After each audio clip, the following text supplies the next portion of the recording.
Dr. Deb Schreiben here. What's healthy? We are. I am going to give you healthy tips to adopt for a healthier life. And these are really important. So get out that pen, get out that paper, and write this stuff down because it is going to help you. And this first one is huge because most people in our country do not do this. We do not eat breakfast. So number one, eat your breakfast. And when you eat breakfast, this is going to sound weird. Make sure that you have some protein, some fiber, and some vegetables.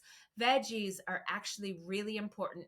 And everywhere else in the world, they eat vegetables at breakfast. I don't know why here in this country we don't, but we should. So add vegetables to your breakfast. For those of you out there who are like, I'm not hungry when I wake up, guess what? That's hormone imbalance. That is wrong. You should be hungry when you wake up.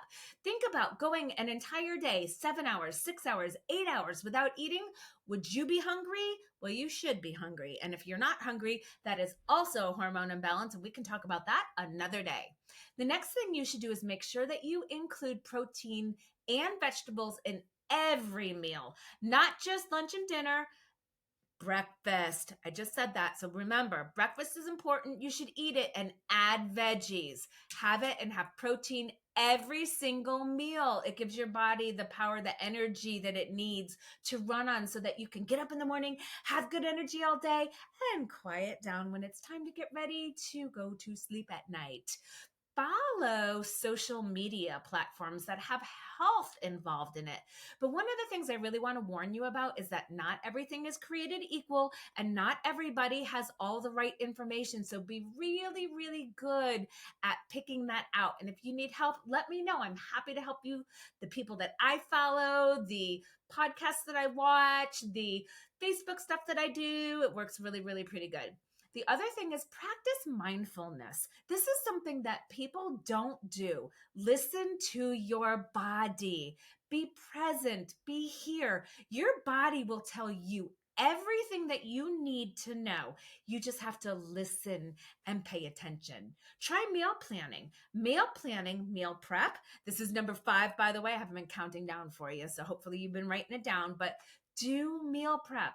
Every weekend, I usually pick Sunday because that's the day that I don't typically have to work in the office at all. And I plan out, these are my vitamins. This is what I'll do for vegetables. I will roast them. I will bake fresh bread. I bring in flour from France. I will make some protein, put it into portion sizes, put it into the freezer, leave it in the refrigerator. Sometimes I'll make egg salad. Sometimes I'll make tuna fish. I have it all ready to go so that I'm not tempted to just go reach for the crunchy Cheetos or the, I don't know what people eat, potato chips, all the stuff that's bad for you. If you have this stuff already prepped and ready to go, you are going to be way, way more successful. Here's another one. Stay hydrated. Number 6, stay hydrated. Now, here's the thing. Staying hydrated is not as easy as it sounds. Actually, getting hydrated is not as easy as it sounds. We do vitamin IVs in our office, and we actually just do plain old fluid IVs as well. Hangover helpers, for those of you who went out and enjoyed your weekend on Mondays, come on in, we can rehydrate you. Because what happens is this, if you get a good vitamin IV or just a fluid IV, it brings your hydration level up, and then we can keep it up by drinking water. Because drinking water, for a lot of people, they're like, oh my God, I drink 80 ounces, 65 ounces, but I don't feel hydrated. My mouth is dry. My lips are dry. My skin is dry. My hair is dry. It's because we're not getting the water into the cells.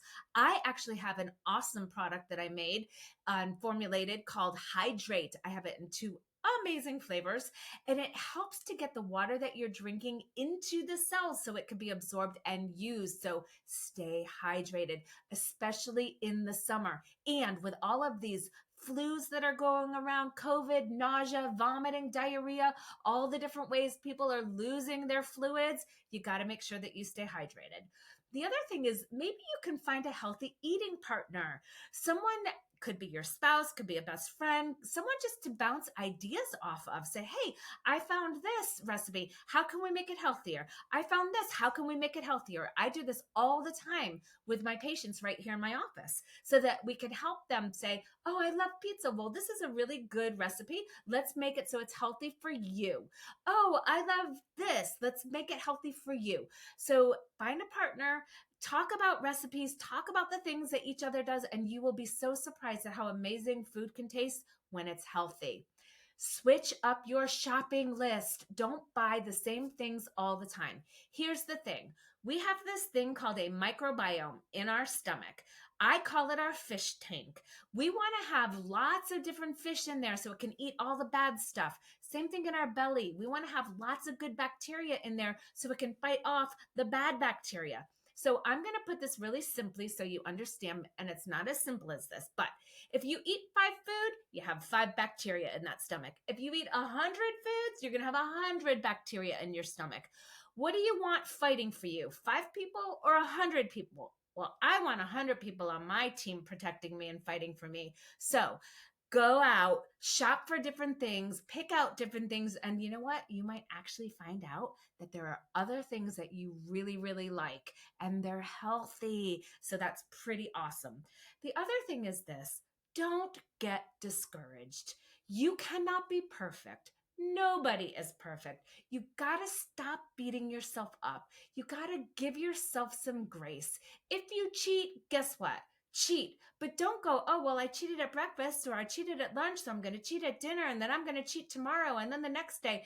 Don't go cheat days. Do a cheat meal. Okay, you know what? I effed up.